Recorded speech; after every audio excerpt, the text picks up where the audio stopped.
تقدم من ذنبه وما تأخر، جو معرفت رکھتے ہوئے حسین علیہ السلام کی قبر مطہر کی زیارت کرے گا تو خدا اس کے گزشتہ اور آئندہ آنے والے تمام گناہ معاف فرما دے گا۔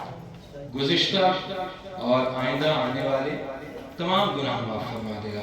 سوال یہ پیدا ہوتا ہے کہ معرفت کہتے کس لیے؟ معرفت سے مراد کیا ہے؟ آج جب کسی سے سوال کیا جائے کہ بھئی بتائیں حسین علیہ السلام کی معرفت کیا ہے، تو اس کے مقابلے میں اس سوال کے جواب میں یہ جواب دیا جاتا ہے کہ یہ حسین علیہ السلام جناب سیدہ سلام اللہ علیہ کے بیٹے ہیں، مولا کائنات کے بیٹے ہیں، حسن علیہ السلام کے بھائی ہیں، جناب رسول اللہ کے نام سے یہ معرفت ہے۔ وہ انسان جو کچھ عقل رکھتا ہو وہ اس جواب کو جان جائے گا کہ یہ معرفت ہے یا معلومات ہے۔ یہ معلومات ہے۔ معرفت کا مطلب کیا ہے؟ ایک کتاب ہے مکیال المکارم، یہ کتاب امام زمانہ علیہ السلام کے حوالے سے لکھی گئی ہے۔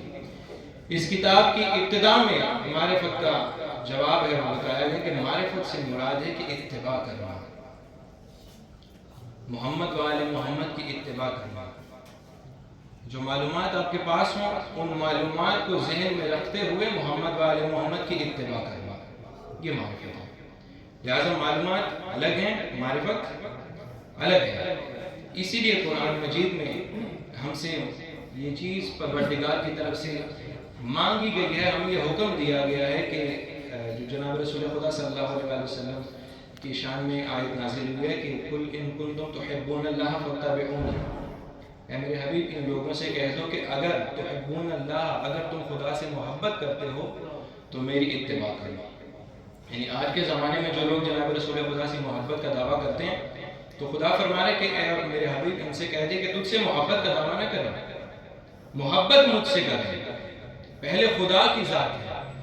اسی لیے اگر محمد و آل محمد کی زندگی کو دیکھا جائے، محمد و آل محمد کی زندگی پہ اگر نظر ڈالی جائے، سیرت ائمہ علیہ السلام کو اگر دیکھا جائے تو محمد و آل محمد کی زندگی کا محور خدا کی ذات رہی ہے۔ اسی لیے مولا کائنات کا جو فرمان ہے کہ الہی کفا بعزا ان تکون لی ربا، خدا میری عزت کے لیے اتنا کافی ہے کہ تم میرا پروردگار ہے، وکفا لی فخرا ان اکون لک عبدا، اور میرے فخر کے لیے یہ کافی ہے کہ میں تیرا بندہ ہوں۔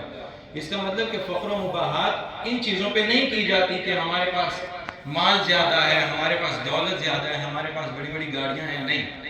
علی علیہ السلام فرماتے ہیں کہ فخر اس چیز پہ کرو کہ ہم خدا کے بندے ہیں۔ اب جو جملہ آنے والا ہے وہ یہ ہے کہ الہی انت کما احب، خدایا تو ایسا ہی ہے جیسے میں چاہتا ہوں، فجعلنی کما تحب، تو مجھے ایسا بنا دے جیسا تو چاہتا ہے۔ اصل جملہ یہ ہے کہ تو مجھے ایسا بنا دے جیسا تو چاہتا ہے۔ ہم ویسے کب بنیں گے جیسے خدا چاہتا ہے؟ تب بنیں گے کہ جب ہم محمد و آل محمد کی اتباع کریں گے، جب ہم محمد و آل محمد کی اطاعت کریں گے، اور یہی ہم سے مطلوب بھی ہے۔ لہٰذا وہ بندہ کہ جو قبر امام حسین علیہ السلام کی زیارت کرے گا اور اس کے گزشتہ اور آئندہ آنے والے تمام گناہ معاف ہوں گے، اس کی شرط یہ ہے کہ وہ محمد و آل محمد کی اتباع بھی کرے۔ ٹھیک ہے، ان باتوں پہ انشاءاللہ کچھ دیر بعد میں گفتگو کروں گا، لیکن توبہ کے حوالے سے اور گناہوں کی مغفرت کے حوالے سے زیارت امام حسین علیہ السلام کے روایات بیان ہوئی ہیں۔ ایک روایت یہ ہے کہ جب زائر کی نظر ذریح امام حسین علیہ السلام پہ پڑتی ہے، ذریح امام حسین علیہ السلام سے پہلی نظر میں خدا زائرین کے تمام گناہ معاف فرما دیتا ہے۔ پہلی نظر میں خدا زائرین کے تمام گناہ معاف فرما دیتا ہے۔ اب یہاں آ کر جو آپ کے گناہ معاف ہوئے ہیں وہ تو ہوں گے، اب اس سے بڑی ایک روایت ہے، امام جعفر صادق علیہ السلام فرماتے ہیں،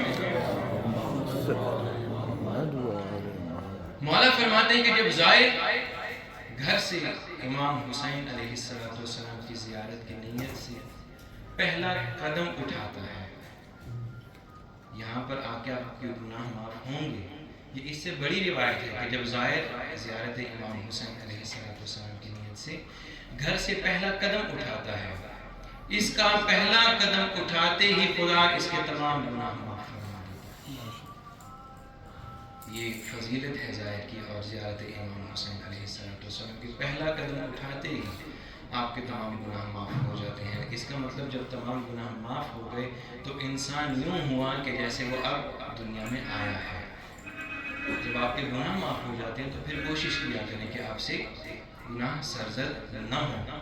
اچھا، یہ ایک روایت میں ملتا ہے کہ جو گناہوں کی مغفرت نہیں، یعنی انسان، آپ نے روایت میں پڑھا ہوگا، سنا ہوگا کہ ایسے ایسے اس دنیا میں لوگ گزرے ہیں کہ جنہوں نے مسلسل کئی سال خدا کی عبادت کی ہے کہ ان کے گناہ معاف ہو جائیں، یا 40 دن وہ جنگلوں میں رہے ہیں کہ تاکہ ان کے گناہ معاف ہو جائیں۔ اتنی تگودو، اتنی کوششیں، اتنے سجدے لوگوں نے کیے ہیں کہ ان کے گناہ معاف ہو جائیں، لیکن یہ آپ کی فضیلت ہے کہ آپ کو کچھ بھی نہیں کرنا پڑ رہا ہے، فقط ایک قدم آپ نے زیارت امام حسین علیہ السلام کے لیے اٹھایا ہے اور آپ کے گناہ معاف کر دیے گئے۔ ہم روایات میں ملتا ہے کہ گناہوں کا معاف ہو جانا، آپ ایک انسان سوچے کہ اس نے ساری زندگی جھوٹ بھی بولا ہو، اس نے نمازیں بھی ترک کی ہوں، اس نے روزے بھی چھوڑے ہوں، اس نے غیبتیں بھی کی ہوں، اس نے چغل خوریاں بھی کی ہوں، اس نے 2 بندوں کے درمیان جھگڑا بھی کرایا ہو، اور وہ گھر سے پہلا قدم اٹھائے اس کے گناہ معاف ہو جائیں۔ حالانکہ ہر گناہ کا الگ الگ عذاب ہے، اور خدا آپ کو زیارت امام حسین علیہ السلام کے صدقے میں اس عذاب سے چھٹکارا دیتا ہے۔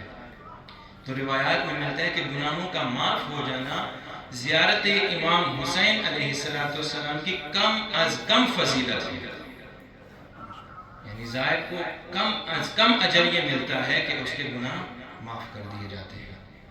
اب اس کے بعد دوسرا جو سٹیپ ہے وہ یہ ہے کہ جب زائر گھر سے روانہ ہوتا ہے تو آپ سب کے گھر سے روانہ ہونے سے لے کے گھر واپس جانے تک خدا کی طرف سے آپ سب کے ساتھ فرشتے ہوتے ہیں۔ ایک روایت میں ہے کہ 70,000 فرشتے ہر زائر کے ساتھ ہوتے ہیں، جن کا کام کیا ہے؟ جن کا کام یہ ہے کہ وہ آپ کے لیے دعائیں مغفرت کرتے ہیں، آپ کے پاؤں کے نیچے اپنے پر بچھاتے ہیں اور وہ آپ کی حفاظت کرتے ہیں۔ یعنی آپ گھر سے روانہ ہونے سے لے کے واپس جانے تک فرشتوں کی امان میں رہتے ہیں، فرشتوں کے حصار میں رہتے ہیں۔ اور جب آپ یہاں پہنچتے ہیں اور قبر امام حسین علیہ السلام کی طرف آپ قدم بڑھاتے ہیں تو روایت میں ملتا ہے کہ ایک تو جب آپ زیارت کرتے ہیں تو آپ کو 70 حج مقبولہ کا ثواب ملتا ہے۔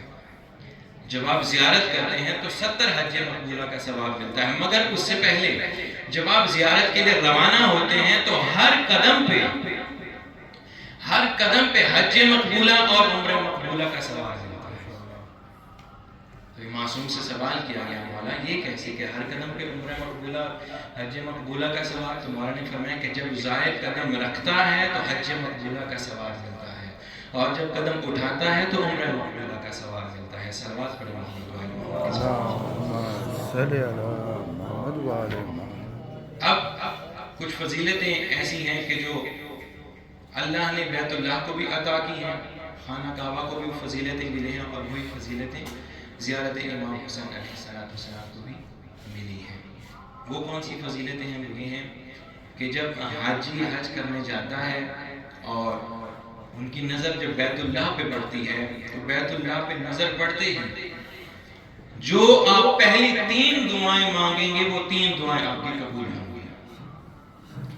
یہی فضیلت اللہ نے زیارت امام حسین علیہ السلام کو بھی دی ہے کہ جب زائر ذریح امام حسین علیہ السلام پہ جاتا ہے اور اس کی نگاہ مقدس ذریح پہ پڑتی ہے تو جو بھی پہلی 3 دعائیں مانگے گا وہ قبول ہوں گی۔ ایک روایت میں یہ بھی ہے کہ جب زائر پہلی مرتبہ آتا ہے تو جو بھی دعا مانگتا ہے اس کی ہر دعا قبول ہوتی ہے۔ پہلی مرتبہ جو زائر جو بھی دعا مانگتا ہے اس کی ہر دعا قبول ہوتی ہے۔ اب سوال یہ پیدا ہوتا ہے کہ دعا مانگنے کا طریقہ کیا ہے؟ دعا مانگنے کا طریقہ کیا ہے؟ کیونکہ آپ کے ذمہ اپنی بھی دعائیں ہیں، آپ کی بھی حاجات ہیں، آپ کی بھی تمنائیں ہیں، آپ سب کی بھی حسرتیں ہیں، اور ایسے بھی لوگ ہیں کہ جنہوں نے آپ سب کے ذمہ دعائیں لگائی ہوئی ہیں۔ تو دعا مانگنے کا طریقہ کیا ہے؟ کیونکہ آپ کی 3 دعائیں قبول ہونی ہیں، لہٰذا آپ جب ذریح امام حسین علیہ السلام کے قریب جائیں تو دعا مانگنے کا طریقہ یہ ہے کہ سب سے پہلے امام زمانہ علیہ السلام کے ظہور میں تعجیل کے لیے دعا کریں۔ صلوات پڑھیں مولا کی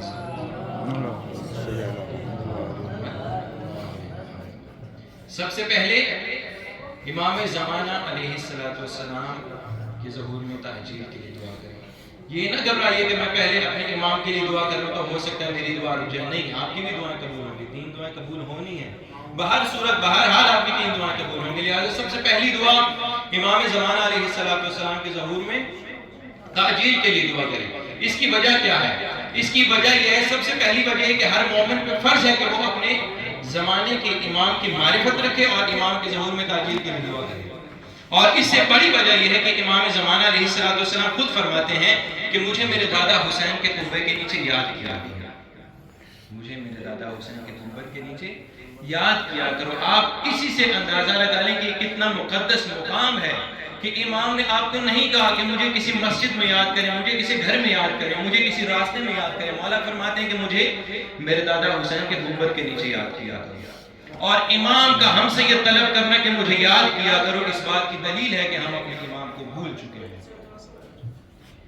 اگر ہم اپنے امام کو یاد کرتے، اگر ہمیں ہمارے امام یاد رہتے تو ہمارے امام ہم سے طلب نہ کرتے. تو مولا یہ فرماتے ہیں کہ چلو ساری زندگی تم نے مجھے یاد نہیں کیا، آج جب تمہیں موقع ملا ہے کہ تم حسین علیہ السلام کی قبر مطہر کی زیارت کرو تو کم از کم یہاں پر مجھے یاد کر لیں.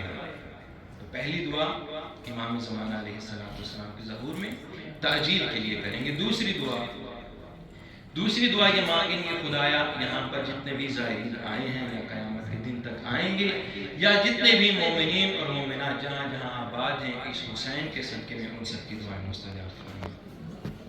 اس دعا کی وجہ یہ ہے کہ روایات میں ملتا ہے کہ جو دوسروں کے لیے دعا مانگتا ہے اسے اپنے لیے دعا مانگنے کی ضرورت نہیں پڑتی. لہذا پہلی دعا امام زمانہ علیہ السلام کے ظہور میں تاجیل کے لیے، دوسری دعا تمام مومنین و مومنات کے لیے. اب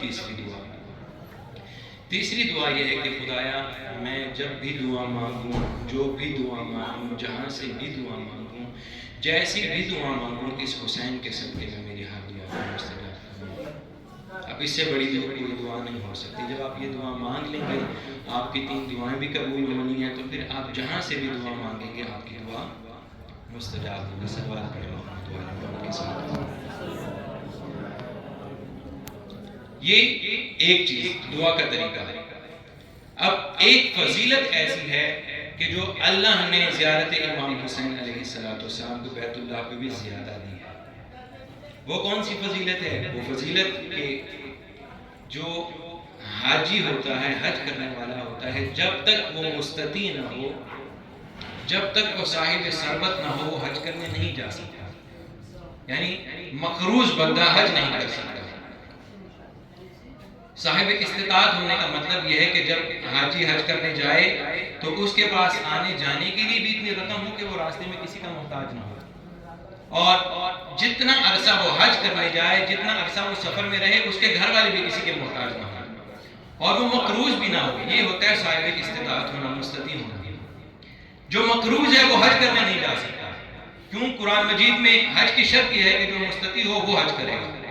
مگر اس پہ زیارت امام حسین علیہ السلام کا حکم دیکھیں کہ تاجدار ولایت و امامت کے چھٹے تاجدار امام جعفر صادق علیہ السلام فرماتے ہیں، مولا فرماتے ہیں کہ اگر تمہیں زیارت امام حسین علیہ السلام کے لیے قرض لے کر جانا پڑے تو قرض لے کر قبر امام حسین علیہ السلام کی زیارت کرو. تمہاری قرض کی ادائیگی کے ضامن خود حسین ہو جائیں. لہذا آپ اگر کوئی قرض لے کر آیا ہے وہ پریشان نہ ہو کہ اس کی قرض کی ادائیگی کے ضامن خود حسین.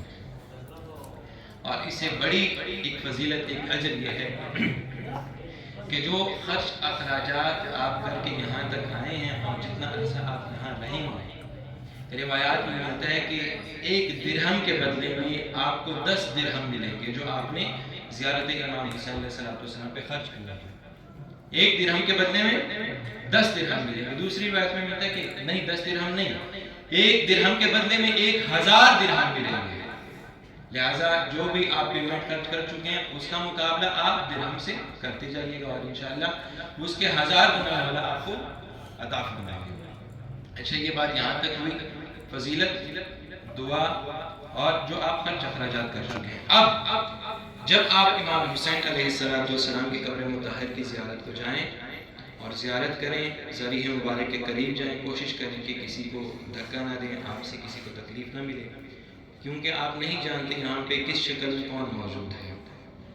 یہ ایسی مقدس جگہ ہے، ہر رات یہاں پر 70,000 فرشتے آتے ہیں اور وہ مولا کی زیارت کرتے ہیں، اور جو فرشتہ ایک مرتبہ زیارت کر لے پھر قیامت تک اس کی باری نہیں آتی۔ لیکن یہ آپ کی خوش نصیبی ہوگی کہ آپ جتنا عرصہ یہاں رہیں، کوشش کریں کہ زیادہ سے زیادہ قبر امام حسین علیہ السلام کی زیارت کریں۔ جب آپ ذریح مطہر کے قریب جائیں، مولا کے ذریعے کے قریب جائیں، کسی کو دھکا دیے بغیر آرام سے اگر آپ کو کوئی جگہ مل جائے قریب ذریعے کے تو افضل ہے، ورنہ جتنا بھی آپ قریب کھڑے ہو سکیں کھڑے ہو کے مولا سے اپنی دعا کریں، اپنے گناہوں کی مغفرت مانگیں۔ آپ یہ دعا کریں، مولا سے التجا کریں، امام حسین علیہ السلام کی گنبد کے نیچے کھڑے ہو کے، مولا کے ذریعے مبارک کے سامنے کھڑے ہو کے یہ دعا کریں۔ اس طرح سے آپ مولا سے التجا کریں، اپنی گناہ جو آپ ساری زندگی کر چکے ہیں ان کا اقرار کریں کہ خدایا میری نماز بھی قضا ہو گئی ہے، خدایا ہو سکتا ہے مجھ سے روزہ بھی قضا ہو گیا ہو، خدایا ہو سکتا ہے میں نے جھوٹ بھی بولا ہو، خدایا ہو سکتا ہے میں نے غیبت بھی کی ہو، خدایا ہو سکتا ہے میں نے چغل خوری بھی کی ہو، خدایا ہو سکتا ہے میرے کانوں نے وہ لفظ سنے ہوں جو سننے کے قابل نہ تھے، خدایا ہو سکتا ہے میرے ہاتھوں نے وہ کام کیے ہوں جو کرنے کے قابل نہ تھے، میرے قدم اس طرف بڑھے ہوں کہ جس طرف قدم بڑھانے سے تو نے منع کیا ہے، خدایا ایسے بھی گناہ ہوں گے جو میں کر کے بھول چکا ہوں، مگر میں گواہی دیتا ہوں کہ یہ جو فرشتے ہیں انہیں وہ لکھے ہیں، خدایا اس حسین کے صدقے میں میرے ہر گناہ کو معاف فرما، میں وعدہ کرتا ہوں کہ آئندہ وہ گناہ نہیں کروں گا۔ یہ ہے معرفت، میں وعدہ کرتا ہوں کہ آئندہ وہ گناہ نہیں کروں گا۔ زبان سے بھی اپنے گناہوں کا اقرار کریں، دل سے بھی اپنے گناہوں کا اقرار کریں، اور ان گناہوں پہ اظہار پشیمانی کریں، نادم ہو، پشیمان ہو آپ ان گناہوں پہ۔ یعنی جیسے انسان شرمندہ ہوتا ہے خدا کے حضور، محمد والے محمد کے حضور، ایسے شرمندگی کا اظہار کے بعد خدا میں وعدہ کرتا ہوں کہ آئندہ میں وہ گناہ نہیں کروں گا۔ اب جب آپ یہاں پر یہ وعدہ کر لیں مولا سے، اب اس کے بعد یہ گناہ نہیں کریں گے۔ اس کا مطلب ہے جب آپ یہ گناہ نہیں کریں گے اس کے بعد جب آپ واپس جائیں گے آپ سے یہ گناہ سرزد نہیں ہوں گے، تو اس کا مطلب ہو کہ آپ کی زیارت قبول ہو چکی ہے۔ زیارت کی قبولیت کی نشانی یہ ہے کہ اب آپ کی زیارت قبول ہو چکی ہے، ورنہ اگر آپ واپس جائیں گے اسی عالم میں رہیں گے تو گویا جیسے آئے تھے ویسے ہی گئے ہیں۔ اور یہ ایک بات یاد رکھیں کہ کربلا ایک ایسا ہسپتال ہے کہ جس بندے کو یہاں سے شفا نہ ملے اس کو کہیں سے بھی شفا مل ہی نہیں سکتی۔ آپ یہ جو جملہ پڑھتے ہیں انشاءاللہ پڑھیں گے زیارت جمیع شہداء کربلا میں کہ یا لیتنا کنا معکم فنفوز معکم، اے کاش کہ اگر ہم آپ کے ساتھ کربلا میں ہوتے تو ہم کامیاب ہو جاتے۔ کربلا میں اگر ہم ہوتے تو ہم نے کیا کرنا تھا؟ ہم نے حسین علیہ السلام کے قدموں میں اپنی جانیں قربان کرنی تھی، ہم نے اپنا خون بہانا تھا حسین علیہ السلام کے قدموں میں۔ تو جو بندہ حسین علیہ السلام کی خاطر جھوٹ بولنا نہیں چھوڑ سکتا وہ شمر کی تلوار خاک برداشت کرے گا؟ جو بندہ غیبت نہیں چھوڑ سکتا وہ شمر کی تلوار خاک برداشت کرے گا؟ یہی تو وہ لوگ تھے کہ جو راستے میں امام حسین علیہ السلام کو چھوڑ گئے۔ کیوں؟ کیونکہ ایمان ان کے مضبوط نہ تھے۔ اب جو بندہ امام کی خاطر خدا کی خاطر جھوٹ نہیں چھوڑ سکتا وہ یہ بھول جائے کہ وہ امام علیہ السلام کے انصارات میں بھی شمار ہوگا، کیونکہ مولا کے انصارات میں شمار ہونے کے لیے ضروری ہے کہ آپ گناہوں سے پاک ہوں، جس قدر ہو سکے آپ گناہوں سے دور رہیں، لہٰذا اپنے گناہوں کا اقرار کیجئے گا اور پھر مولا سے اپنے گناہوں کی مغفرت طلب کیجئے گا۔ اور جب آپ یہ جملہ کہتے ہیں کہ اگر ہم کربلا میں ہوتے تو ہم کامیاب ہو جاتے، تو اب مولا نے آپ کو بلایا ہے کہ میرا کام تھا آپ کو کربلا بلانا، آپ کا کام ہے کامیاب ہونا۔ میں نے آپ کو کربلا بلایا، اب آپ کامیاب ہونا۔ لہٰذا قیامت کے دن اب آپ یہ نہیں کہہ سکتے کہ مولا آپ نے مجھے کربلا نہیں بلایا تھا لہٰذا میں کامیاب نہیں ہوا، لہٰذا میں نے گناہ نہیں چھوڑے، لہٰذا میں ان گناہوں سے دور نہیں ہوا کہ جس سے مجھ سے تو ناراض ہوا، جس سے میرا خدا مجھ سے ناراض ہوا، جس سے میرا امام مجھ سے ناراض ہوا۔ اب نتیجہ کیا ہے؟ جناب رسول خدا فرماتے ہیں کہ الدین دین المعاملہ، دین معاملات کا نام ہے، دین معاملات کا نام۔ معاملات سے مراد یہ کہ آپ اپنے دوست احباب کے ساتھ، اپنے رشتہ داروں کے ساتھ، اپنے گھر والوں کے ساتھ، اپنے اہل محلہ کے ساتھ اپنے معاملات کو درست کریں، اپنے خدا کے ساتھ، محمد والے محمد کے ساتھ اپنے معاملات کو درست کریں۔ درست کرنے سے مراد یہ ہے کہ ہر وہ کام کریں کہ جس سے آپ کو لگتا ہے کہ اس سے میرا خدا مجھ سے راضی ہو جائے گا۔ بس ایک واقعہ اور آپ کی ذہن میں ایک مومن تھا کہ جو حسین علیہ السلام کے نام پہ بنا دیکھے دیا کرتا تھا، بنا دیکھے دیا کرتا تھا، یعنی جب بھی اس سے کسی نے مولا کے نام پہ مانگا ہے اس نے بنا دیکھے، چاہے کسی نے پیسے مانگے ہیں، کسی نے گھر مانگا ہے، کسی نے کیا مانگا ہے، اس نے مولا کے نام پہ جو اس کے پاس تھے اس نے دیا ہے۔ تو اب یہاں پر ایسا ہوا کہ کچھ لوگوں نے امام حسین علیہ السلام کے نام پہ امام بارگاہ بنانا شروع کیا۔ جب امام بارگاہ بنانا شروع کیا تو ان کے پاس کچھ رقم کی کمی ہوئی اور انہیں معلوم ہوا کہ ایک ایسا مرد مومن ہے کہ جو مولا کے نام پہ جب اسے مانگا جائے تو وہ عطا کرتا ہے، وہ دیتا ہے، اور وہ نہیں دیکھتا کہ کتنی رقم دے رہا ہے۔ ان کو معلوم ہوا، یہ پوچھ کے کسی سے پوچھ کے وہاں پر پہنچے اور انہوں نے اپنی مجبوری کا اظہار کیا کہ ہم امام بارگاہ بنا رہے ہیں، مولا کے نام پہ گھر بنا رہے ہیں، ہمارے پاس پیسوں کی کمی ہے۔ وہ بندہ جو مولا کے نام پہ عطا کرتا تھا اس نے ان کے سامنے چیک رکھا اور کہا کہ جتنی اماؤنٹ آپ کو چاہیے وہ اس پہ لکھ لیں، وہ اماؤنٹ جا کر لے لیں، آپ کو مل جائے گی۔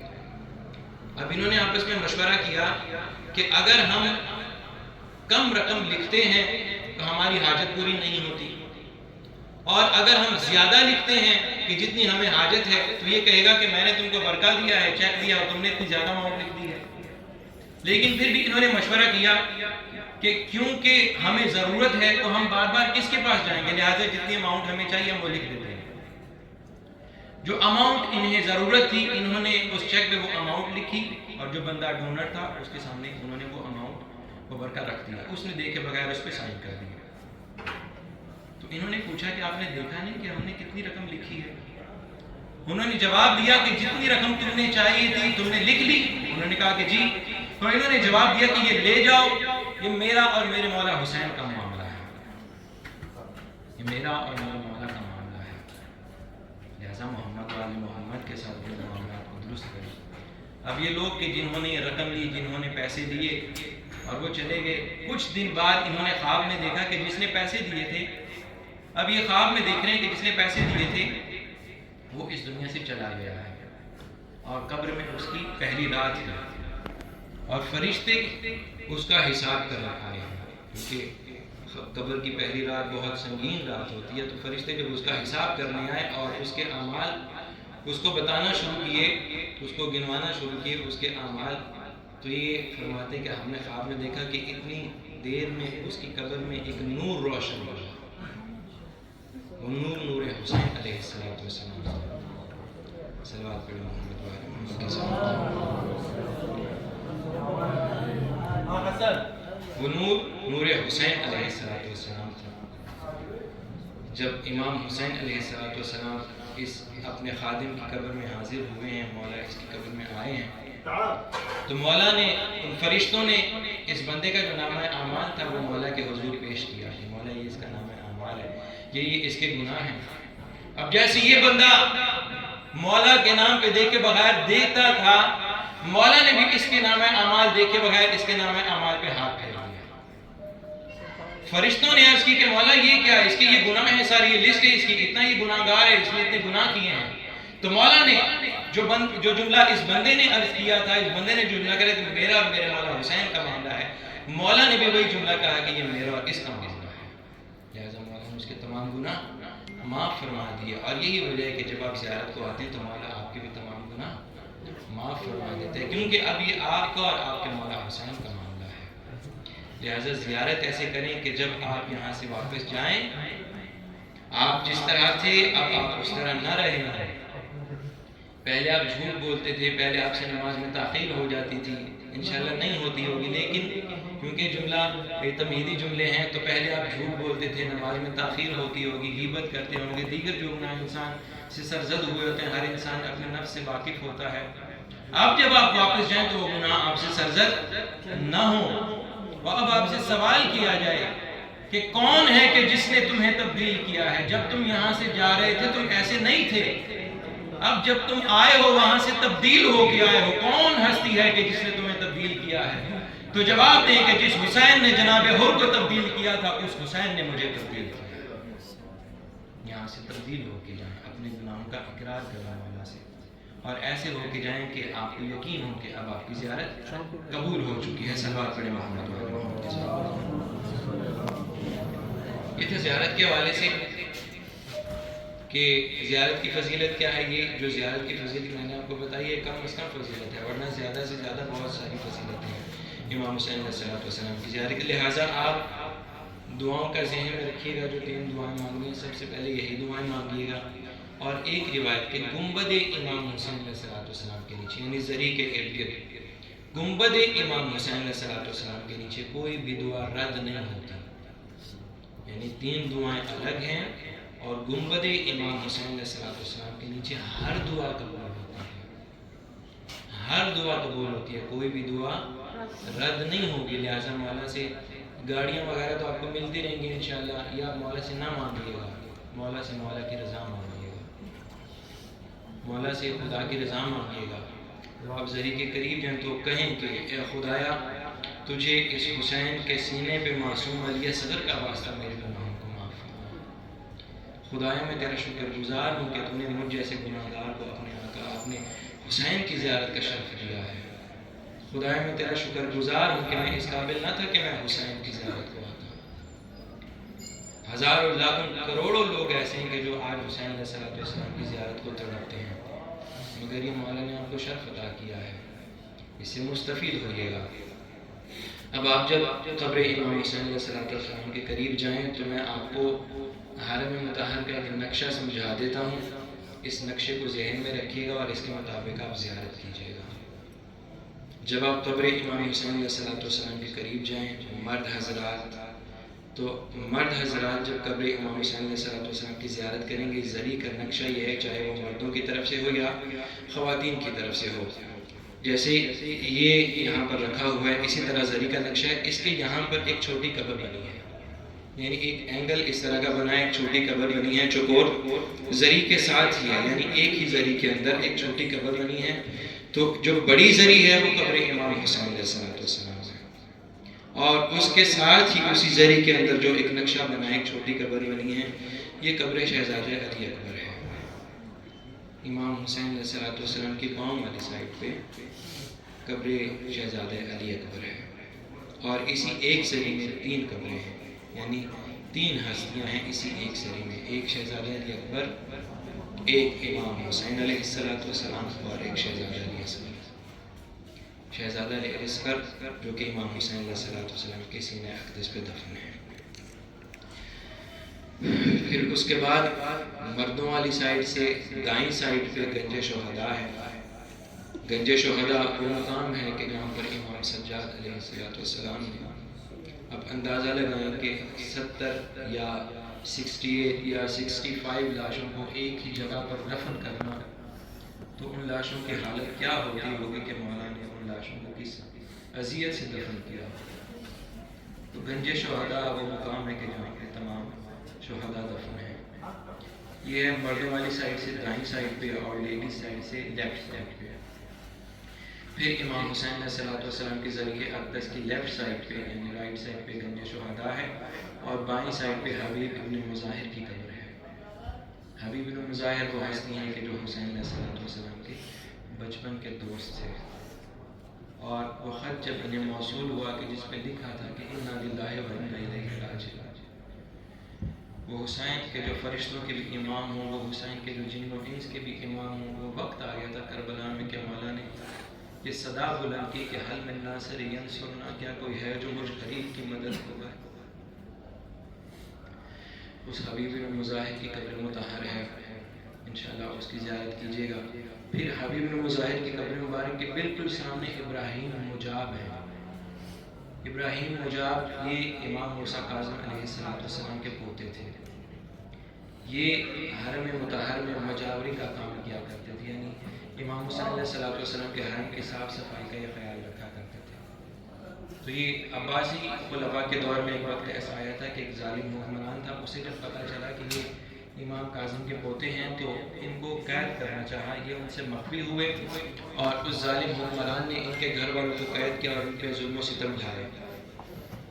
جب ان کو معلوم ہوا کہ میرے گھر والوں کو قید کر لیا گیا تو پھر یہ تسلیم ہوئے، اور جب ان کو شہید کیا جانے لگا، جب ان کو قتل کیا جانے لگا، تو انہوں نے اپنی آخری حسرت ظاہر کی کہ میں یہ چاہتا ہوں کہ میری حسرت یہ ہے کہ میں اس دنیا سے جانے سے پہلے اپنے آقا حسین کی ایک مرتبہ زیارت کروں اور انہیں سلام کروں۔ تو جب انہوں نے ذریعے امام حسین علیہ السلام کی زیارت کی اور انہوں نے اپنے جد حسین کو سلام کیا، تو قبر امام حسین علیہ السلام سے سلام کا جواب آیا۔ اس لیے ان کو ابراہیم مجاب کہا جاتا ہے کہ جنہیں سلام کا جواب دیا گیا۔ یہ ایک زری کے ارد گرد جو ایریا ہے یہ اس کا نقشہ ہے۔ پھر جب آپ باہر آتے ہیں تو زری سے باہر، گیٹ سے جب باہر آتے ہیں تو لیفٹ سائڈ پہ وہ مکان ہے کہ جہاں پر امام حسین علیہ السلام کے وجود اقدس سے سر مطہر کو الگ کیا گیا تھا۔ یہ وہ مکان ہے، وہ جگہ ہے کہ جہاں پہ شمر کند خنجر سے امام حسین علیہ السلام کے سر اقدس کو جسم سے الگ کر رہا تھا، اور ٹھیک حرم کے باہر کسی جگہ سے 70 قدم پہ قلعہ زینبیہ ہے کہ جہاں سے جناب زینب 70 قدم سے کھڑا دیکھ رہی تھی۔ یہ وہ مکان ہے۔ یہ حرم کے اندر کا جو نقشہ ہے وہ میں نے آپ سب کے گوش گزار کر دیا ہے۔ یہاں پر یہ مکانات ہیں، یہاں پہ لکھا ہوگا قتل گاہ یا ذبح گاہ یا مقام ذبح، اس مقام پہ لکھا ہوگا کہ جہاں پہ حسین علیہ السلام کے سر اقدس کو الگ کیا گیا تھا۔ آپ بھی چونکہ مسافر ہیں، آپ بھی روزے رکھ چکے ہیں اپنے وطن میں یا جس جگہ آپ رہتے ہیں، تو پیاس کی شدت کا آپ کو علم ہوگا، اور میں بھی ابھی سفر کر کے آیا ہوں تو مجھے بھی پیاس کی شدت کا علم ہے، کیونکہ ہم تو صبح سے پیاسے ہیں، مگر کربلا میں وہ ہستیاں تھیں کہ جو 3 دن سے پیاسی تھیں۔ اس حالت میں کند خنجر سے ذبح کیا جانا، اللہ اکبر، یہ مسائل بیان نہیں کیے جا سکتے، ان کو محسوس کیا جا سکتا ہے۔ یہ حرم امام حسین علیہ السلام کا نقشہ ہے۔ اور پھر جب آپ مولا عباس علیہ السلام کی زیارت کو جائیں، مولا عباس کے حرم میں فقط مولا عباس ہی ہیں۔ اس حرم میں جب آپ زری مطہر کی زیارت کو جائیں گے تو اس زری میں ایک ہی ہستی دفن ہے، اور وہ ہے مولا عباس علیہ السلام۔ اور یہ وہ ہستی ہیں جو باب الحوائج بھی ہیں، یہ وہ ہستی ہیں کہ جن کی آمد سے پہلے جناب سیدہ نے ان کا نام عباس رکھا تھا۔ یہ وہ ہستی ہیں کہ جن کے آنے سے پہلے جناب سیدہ نے ان کے لیے کرتے بنائے تھے۔ یہ وہ ہستی ہیں کہ جن کی آس پہ حسین علیہ السلام مدینہ سے روانہ ہوئے۔ یہ وہ ہستی ہیں کہ جن کی آس پہ جناب زینب مدینہ سے روانہ ہوئی۔ اور اس کی سب سے بڑی دلیل یہ ہے کہ جب عباس علیہ السلام کی شہادت ہوئی ہے تو حسین علیہ السلام نے یہ جملے کہیں کہ الان انکسرت ظہری، اب میری کمر ٹوٹ گئی ہے۔ یعنی انسان ساری زندگی جو چلتا ہے، پھرتا ہے، اٹھتا ہے، بیٹھتا ہے، اپنی کمر کے زور پہ چلتا ہے، اور مولا کا یہ جملہ کہنا اس بات کی دلیل ہے کہ جب میرا عباس نہیں رہا، اب حسین بھی نہیں رہیں گے، اب خیام بھی نہیں رہیں گے، اور اب میری بہنوں کے سروں پہ چادریں بھی نہیں ملیں گی۔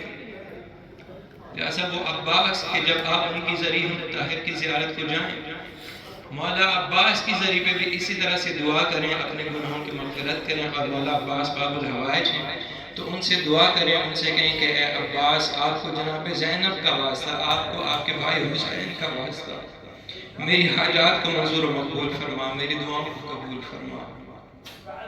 اور یہ جملہ آپ کو یاد ہوگا، یا کاشف الکرب عن وجہ الحسین، ایک شفقر بے حق عقیق الحسین، یہ ایک تسبیح ہے، اس کو 133 مرتبہ پڑھتے ہیں، اور اس کے شروع میں اور آخر میں 11 مرتبہ صلوات پڑھتے ہیں۔ اگر آپ کو ذری کے قریب کہیں جگہ مل جائے تو اسے 133 مرتبہ 133 مرتبہ اس کی تلاوت کیجیے گا، 133 مرتبہ، یا کاشف الکرب عن وجہ الحسین۔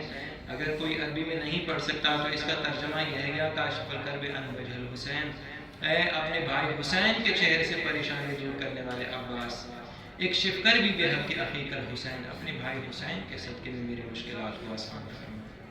لہٰذا یہ دعا کا طریقہ ہے، اس طرح سے دعا کیجیے گا، آرام سے سکون سے زیارت کیجیے گا، کسی کو اذیت نہ دیجیے گا، ٹھیک ہے؟ اور جو دعائیں آپ کو بتائی ہیں اس طرح سے آپ دعا مانگیے گا، خالق اکبر سے دعا کرتے ہیں کہ مولا آپ سب کی تمام تر حاجات کو منظور و مقبول فرمائے۔ خدایا تجھے محمد و آل محمد کی عزت و عظمت و جلالت کا واسطہ، پروردگار کے زائرین جتنے بھی یہاں تشریف فرما ہیں، اپنے اپنے دلوں میں جو بھی حاجات لیے بیٹھے ہیں، پروردگار تجھے مولا عباس کا واسطہ ان کی تمام تر حاجات کو منظور و مقبول فرما۔ پروردگار اگر ان میں سے کوئی بیمار ہے یا ان کے گھرانے میں کوئی بیمار ہے، پروردگار تجھے امام سجاد علیہ السلام کی بیماری کا واسطہ ان سب کو شفا کامل و عاجلہ عطا فرما۔ خدایا وہ جھولیاں جو ابھی تک آباد نہیں ہوئی، تجھے جناب رباب کی اجلی جھولی کا واسطہ ان جھولیوں کو آباد و شاد فرما۔ خدایا تجھے محمد و آل محمد کا واسطہ، پروردگار ہم سب کو موت سے پہلے توبہ کرنے کی توفیق عطا فرما، موت سے پہلے امام زمانہ علیہ السلام کا دیدار نصیب فرما۔ خدایا اس پرآشوب دور میں ہمارے ماں بہنوں کے پردوں کی محافظت فرما، پروردگار جو مقروض ہیں ان کے قرض قضانے غیبت سے ادا فرما۔ پروردگار جو زیارت کرنے آئے ہیں انہیں بار بار ان مقامات مقدسہ کی زیارت کا شرف عطا فرما۔ شاہ صاحب ہیں جو زائرین کی خدمت کر رہے ہیں، یا دیگر جو مومنین و مومنات جس بھی طرح سے زائر کی خدمت کرتے ہیں، پروردگار ان کی ان خدمات کو اپنے درگاہ عالی میں منظور مقبول فرما۔ پروردگار ہم سب کے اور ان زائرین کے جتنے بھی مرحومین اس دنیا سے جا چکے ہیں، انہیں جوار آل محمد میں اعلیٰ مقام عطا فرما، ان کے تمام تر گناہان کبیرہ و صغیرہ سے درگزر فرما، ہمیں ان کے لیے صدقہ و خیرات دیتے رہنے کی توفیق عطا فرما۔ پروردگار ہمیں مکتب محمد و آل محمد پڑھنے اور اس پر عمل کرنے کی توفیق عطا فرما۔ مولا جو ہاتھ درگاہ میں بلند ہیں، سخی حسین کے ہاتھوں کا واسطہ ہم سب کی دعائیں مستجاب فرما۔ ربنا تقبل منا انک انت السمیع العلیم برحمتک یا ارحم